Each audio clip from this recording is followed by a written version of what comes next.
They say universities are built on debate, ideas, and the free exchange of speech. But on September 10, 2025, at Utah Valley University, those ideals were shattered by a single gunshot. This is the story of the assassination of Charlie Kirk, the conservative activist and Turning Point USA founder who survived years of political firestorms, only to be killed in broad daylight, in front of students, supporters, and protesters. Tonight, we dive into what happened, what we know about the shooter, and the chilling unanswered questions that still haunt America. Charlie Kirk, just 31 years old, was the founder of Turning Point USA. To his supporters, he was a fearless defender of free speech. To his critics, he was a provocateur who thrived on controversy. Whether you admired him or opposed him, one thing was undeniable: he had become one of the most visible conservative figures of his generation. And on that September afternoon in Utah, his career and his life came to a violent end. It was around 12:10 p.m. when Kirk stepped onto the stage under a white tent at Utah Valley University. The event was part of his American Comeback Tour, a debate-style format where attendees challenged his ideas. Over 3,000 people gathered inside Utah Valley University's Losee Center. The crowd was buzzing with anticipation, some eager to hear him speak, others ready to protest. But just minutes into the event, Kirk was taking questions from the audience, including a question about mass shootings, when the unthinkable happened. A shot rang out. Panic spread instantly. Students dove for cover. Chaos erupted as security rushed the stage. Kirk collapsed, struck in the neck by a bullet fired from nearly 200 feet away. Kirk was rushed to Timpanogos Regional Hospital but was pronounced dead shortly after arrival. UVU went into lockdown. Students and staff were evacuated as SWAT teams searched nearby buildings. The campus remained closed through the weekend as investigators combed the scene for evidence. Authorities quickly launched a massive manhunt. They recovered a high-powered bolt-action rifle in the woods near campus, along with crucial forensic evidence, a forearm imprint, a palm print, and shoe impressions from the rooftop firing position. Investigators say the shot came from a rooftop roughly 150 to 200 yards away. Surveillance footage shows a lone figure on the roof. Moments later, that figure jumps down and disappears into a nearby wooded area.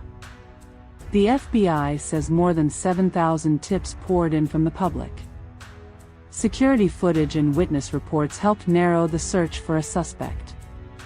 2 days later, on September 12, President Donald Trump announced that a suspect had been taken into custody, with a high degree of certainty. Investigators quickly determined this was no random act of violence. The shot was precise, fired from a distance, allegedly with a bolt-action rifle. As of now, investigators have not released the suspect's name publicly, and a motive is still unknown. Officials are interviewing the suspect and analyzing digital evidence before announcing formal charges. At first, 2 people were detained as persons of interest. But after hours of questioning, police released them. They were innocent bystanders. More investigation is still going on. And the weapon? A rifle was recovered nearby, but no fingerprints, no DNA, and no confirmed suspect. Law enforcement labeled it a political assassination. The FBI joined Utah police in what is now one of the most high-profile manhunts in recent memory. Surveillance footage confirmed that someone had positioned themselves on an elevated area near the venue, waiting for Kirk to appear before pulling the trigger.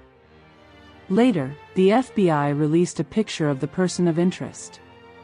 But the questions remain: why Charlie Kirk? And was this an act of political hatred, or something even deeper? The shockwaves were immediate. Across the political spectrum, leaders condemned the violence.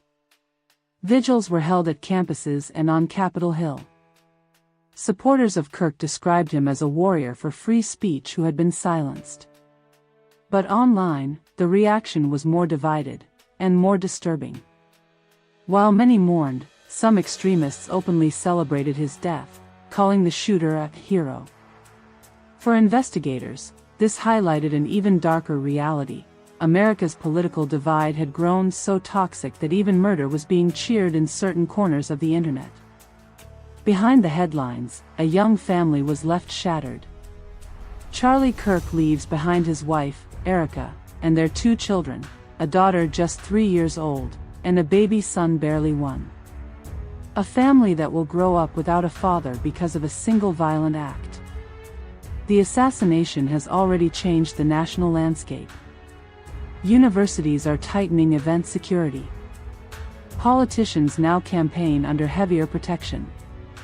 And once again, the nation is forced to confront a chilling question. Are we normalizing violence as a response to ideas we don't agree with? President Donald Trump announced that Kirk will be posthumously awarded the Presidential Medal of Freedom, the nation's highest civilian honor, a symbolic gesture recognizing his impact and the tragedy of his loss. So many Americans at the heinous assassination of Charlie Kirk have felt. Charlie was a giant of his generation, a champion of liberty, and an inspiration to millions and millions of people. Our prayers are with his wonderful wife, Erica, and his beautiful children. Fantastic people they are.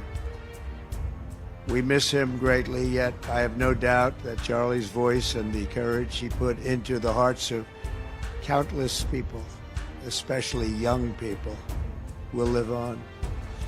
I'm pleased to announce that I will soon be awarding Charlie Kirk posthumously the Presidential Medal of Freedom. The date of the ceremony will be announced, and I can only guarantee you one thing, that we will have a very big crowd. Charlie Kirk died on a university stage, the very place where free thought should thrive. His assassination wasn't just an attack on one man. It was an attack on civil discourse itself. And now, as the search for his killer continues, America is left with a haunting truth. When bullets replace debate, no one is safe. Not on campuses, not in communities, not in democracy. What do you think this means for free speech and security at college events? Let us know your thoughts in the comments. And if you found this breakdown helpful, hit like, subscribe, and turn on notifications so you don't miss the next update.